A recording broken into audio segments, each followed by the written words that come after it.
All right, stats, welcome to your second video for your Chapter 3 notes.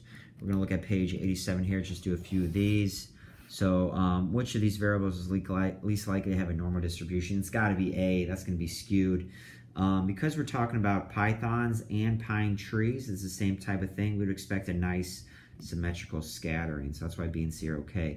To completely specify the shape of a normal distribution, you need the mean and the standard deviation. That is it. Take a look at the normal curve, folks. The mean is always in the middle, and it is 2. Notice everything differs by 2. That is the standard deviation. It's got to be 2. This one is pretty interesting. The length of human pregnancies from conception to birth varies according to a distribution that's approximately normal, with mean 266 days and standard deviation 16 days.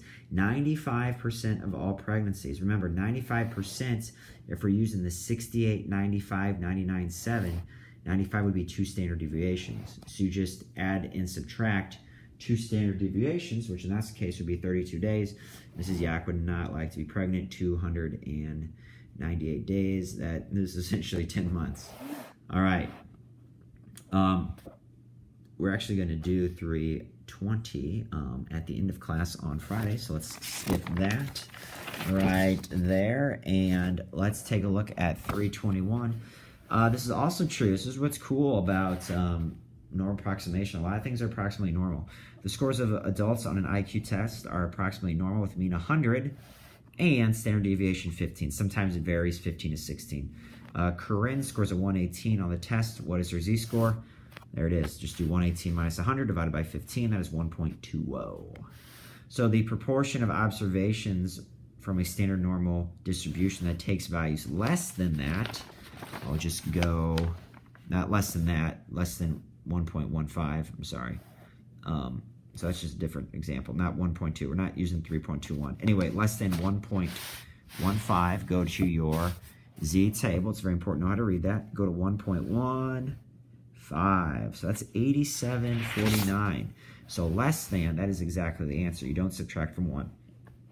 87.49 have values that have a z-score less than 1.15.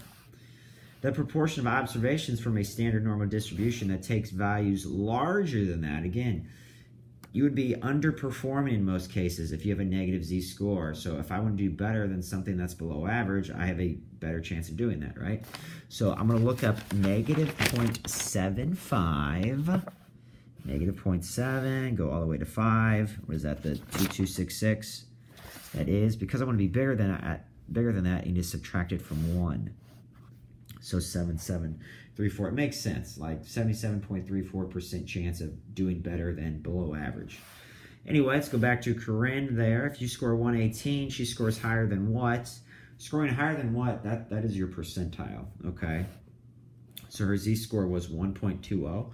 Let's look up 1.20 z-score.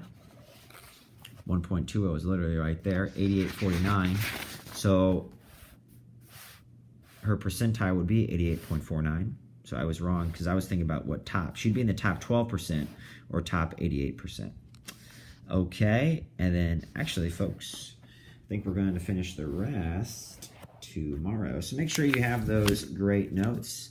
That is it. Everything else is going to be tomorrow. All right, folks, make sure you have these notes, and we will talk again. Again, you'll get your homework assignment tomorrow, and we'll talk about some more good stuff. This is Yak Math Videos signing out.